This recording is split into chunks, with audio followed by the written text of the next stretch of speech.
From our earliest preserved records in the Old Kingdom on, the formal legal status of Kemetic women, whether unmarried, married, divorced, or widowed, was nearly identical with that of men. In ancient Kemet, women were accorded a relatively high social status within Kemetic culture, which was a feature unique to ancient Africans. Mothers of families exercised a degree of authority in the home and commanded a special place in society at large. But Kemetic women in general were able to exert a certain amount of influence outside the domestic sphere, particularly on the political stage and within the various spiritual systems, such as the cult of Amun. This was largely due to the fact that all land and property was passed down through the female's lineage, from mother to daughter. The economic independence that was given to Kemetic women, together with their legal status of being equal with men under the law, ensured that they enjoyed a fair amount of social freedom. They were the main support system and backbone of their husbands. This was communicated through Kemetic art, as seen in couple statues, which are depicted always with the wife holding the arm of her husband, while her other hand supports him around the small of his back. This was symbolic of the protective and supportive role women played within the household and royal courts. Women went about freely with faces unveiled, unlike the women of ancient Greece. Royal women in Kemet, such as Queen Hatshepsut, Queen Tiye, Nefertiti, Nefertari, and many other queens, had diplomatic roles and functions within the religious temples and institutions. Join us as we explore the life of Queen Tiye, one of the world's earliest and most powerful women to rule an empire to date.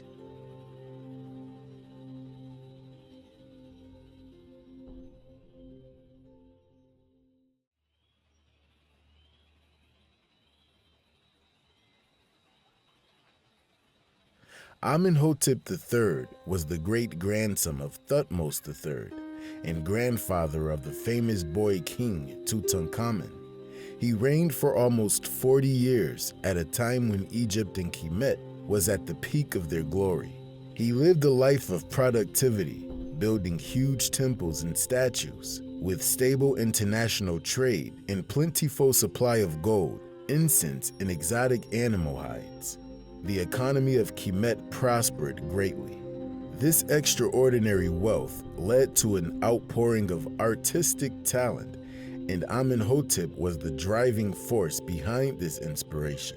His building works could be found all over the lands of Kemet, also known as Temeri, the beloved land, and Nubia, indigenously known as Kush or Taseti, the land of the bow. One of Amenhotep's great serving achievements is the Temple of Waset, known by the Greeks as Thebes and modern Egyptians as Luxor.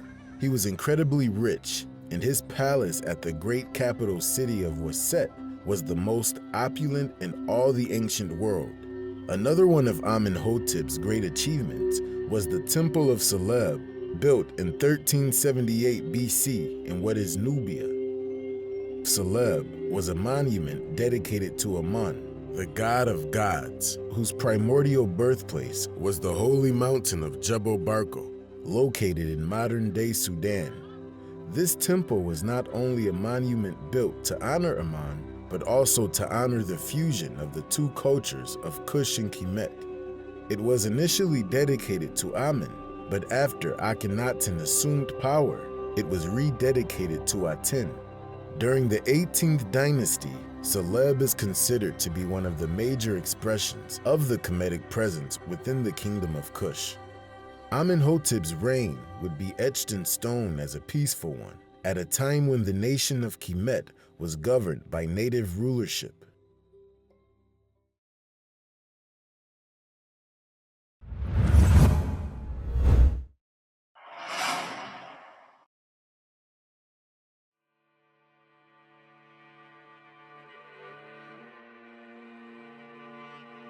Queen Tiye was a Kemetic queen of Nubian origin. She lived between 1398 and 1338 BC and was the daughter of Yuya and Tajuya. Her family was well respected within Kemet, and she married Amenhotep III, a noble Kemetic king. She was the stepmother of Nefertiti, mother of Akhenaten and grandmother of Tutankhamun. Queen Tiye governed the 18th dynasty beside her husband as a wise advisor and powerful ruler. She was not only one of Africa's greatest queens, but also one of history's most powerful women. This can be attributed to her significant influence in Kemet during her husband and son's reign. She ruled by the side of her husband and was referred to as the Great Royal Wife. Queen Tiye was a prominent figure in the public arena and wielded great power in administering state affairs. She was responsible for communicating with foreign rulers, and the Amarna letters are a testament to the respect and admiration bestowed upon her by foreign leaders. Amenhotep III genuinely loved and honored his wife and regarded her as his equal. He devoted a number of shrines in her honor and constructed a temple dedicated to her in Nubia in the city of Sardinia. There, she was worshipped as a living form of the goddess Hathor.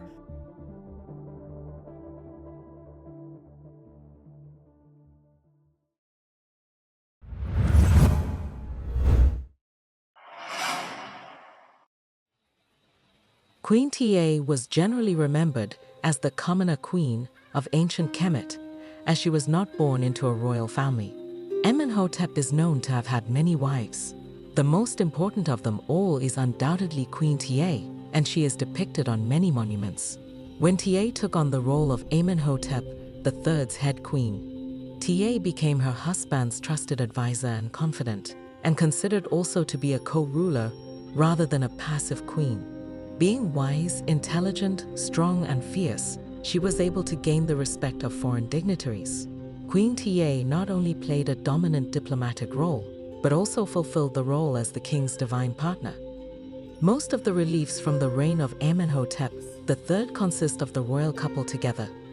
She continued to play an active role in foreign relations and was the first Kemetic queen to have her name recorded on official acts. Queen Tiye was far from the typical queen. She involved herself in her husband's diplomatic affairs, including government and foreign interactions. Due to Queen Tiye's efforts in continuing the peace between foreign nations, international leaders would now directly address her if they had any concerns about threats to their nation or inquiries into plots against their rule. The first example of relevant textual records is a scarab from Amenhotep's reign that was distributed throughout Kemet and supposedly celebrated his marriage to a Mitanni princess, Hepa. Even though she is barely mentioned in the inscription, the text goes as follows. Year 10 under the majesty of the king of Upper and Lower Kemet, the lord of the ritual, Member, the chosen of Ra, the son of Ra, granted life, and of the great wife of the king, Tiye, may she live. The wonders which were brought back to his majesty were the daughter of Satana and the chief women of her harem, 317 women. Indeed, her participation in international affairs became even more undeniable after Amenhotep III died and his son, Amenhotep IV, or Akhenaten, became pharaoh. Queen Tiye was worrying about the bonds which her husband had established with Mitanni should remain intact in the reign of her son Akhenaten. A new king meant that a new pact had to be concluded with Tushratta, and Tiye wanted to be sure that there was no interruption in the new diplomatic relations between the two countries. Summoning the Mitannian ambassador Kelia, she delivered to him her own personal message to take back to his master. In this message, she reminded Tushratta of the bonds of affection which had united her husband with Tushratta's father Shatana, the second bonds which had been maintained with Tushratta himself after his father's death. That was reflected in the embassies which Amenhotep had kept sending to Mitanni. She called upon Tushratta to follow this example. Do not forget your love for Amenhotep, she urged him, but have even greater love for Akhenaten. Keep on sending embassies of joy, one after the other. Do not cut them off. Tushratta was quick to reassure her. I will never forget my love for your husband, he declared. And as for Akhenaten, your son, my love for him will be 10 times greater. As the American Egyptologist David O'Connor and Eric Klein note, The unprecedented thing about Tiye is not where she came from, but what she became. No previous queen ever figured so prominently in her husband's lifetime. When her son Amenhotep IV ascended to the throne, Queen Tiye was given the title of King's Mother. Her son later changed his name to Akhenaten, causing contention within Kemet with his controversial religious reforms. Despite his deviation from traditional practices, Queen Tiye always supported her son, a demonstration to her steadfastness and devotion. The mighty Queen Tiye ruled with the same authority as a man and exercised her power in equal measure with the great kings of the ancient world. Her death marked the end of the 18th Dynasty's remarkable reign, and her legacy established her as one of Africa's greatest women rulers.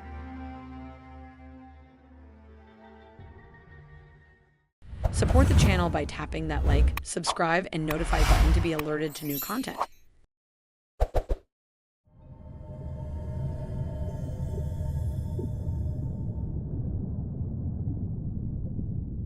Thou appearest beautifully on the horizon of heaven, thou living Aten, the beginning of life. When thou art risen on the eastern horizon, thou hast filled every land with thy beauty. Thou art gracious, great, glistening, and high over every land. When thou settest in the western horizon, the land is in darkness, in the manner of death. Every lion is come forth from his den, all creeping things, they sting. Darkness is a shroud, and the earth is in stillness, for he who made them rests in his horizon. At daybreak, when thou arisest on the horizon, when thou shinest as the Aten by day, thou drivest away the darkness and givest thy rays. The two lands are in festivity every day, awake and standing upon their feet, for thou hast raised them up. Creator of seed and women, thou who makest fluid into man, who manifests the son in the womb of his mother, who soothest him with that which stills his weeping. Thou nurse even in the womb, who givest breath to sustain all that he has made, when he descends from the womb to breathe, on the day when he is born. O sole God, like whom there is no other, thou didst create the world according to thy desire. The countries of Retjenu and Cush, the land of Kemet, thou settest every man in his place. Thou supplyest their necessities. Everyone has his food, and his time of life is reckoned. The Lord of every land, rising for them. The Aten of the day, great of majesty, thou art in my heart. Since thou didst found the earth, and raise them up for thy son, who came forth from thy body, the king of Upper and Lower Kemet, Akhenaten, and the chief wife of the king, Nefertiti, living and youthful forever and ever.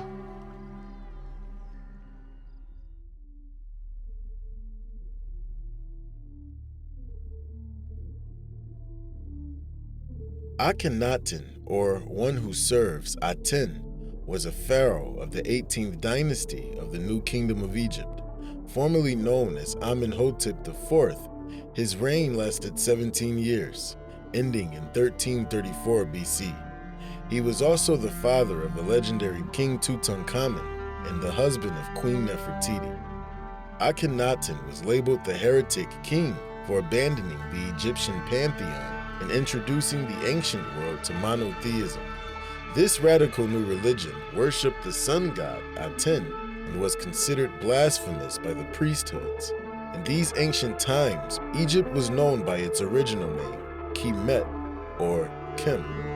The Kemetic gods were not gods, so to speak, but rather nature spirits, or Neteru. They represented the many different elements of nature, or nature, expressed in various forms.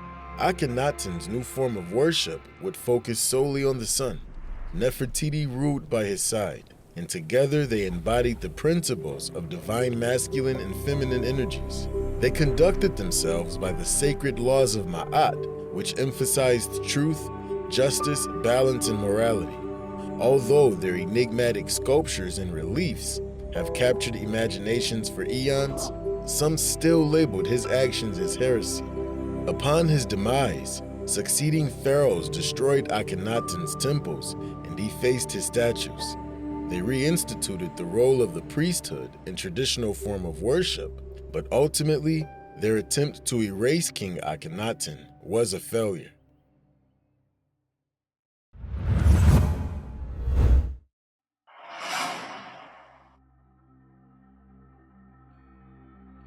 Queen Tiye's death is seen by some as coinciding with Akhenaten's seeming loss of interest in foreign affairs, and perhaps his grief over the loss of his mother influenced his withdrawal.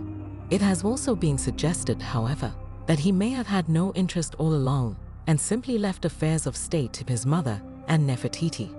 Either way, his reign suffered a sharp decline after Tiye's death, and he largely neglected foreign policy, preferring to remain in his palace at his capital at Amarna and attend to his new religion.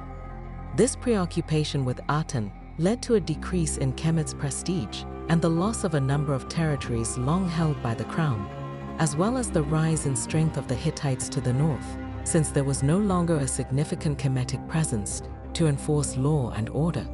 These circumstances have led scholars to speculate that if she had lived longer and had exerted more direct influence over her son's reign and religious ambitions, the Amarna period would have been remembered more favorably by future generations.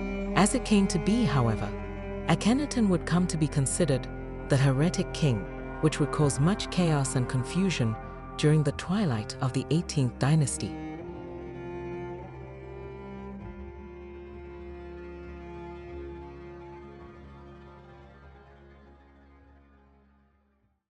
Check out our apparel line and become part of the Know Thyself family.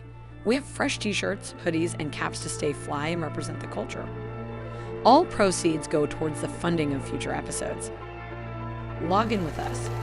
www.knowthyselfinstitute.com. Support the channel by tapping that like, subscribe, and notify button to be alerted to new content.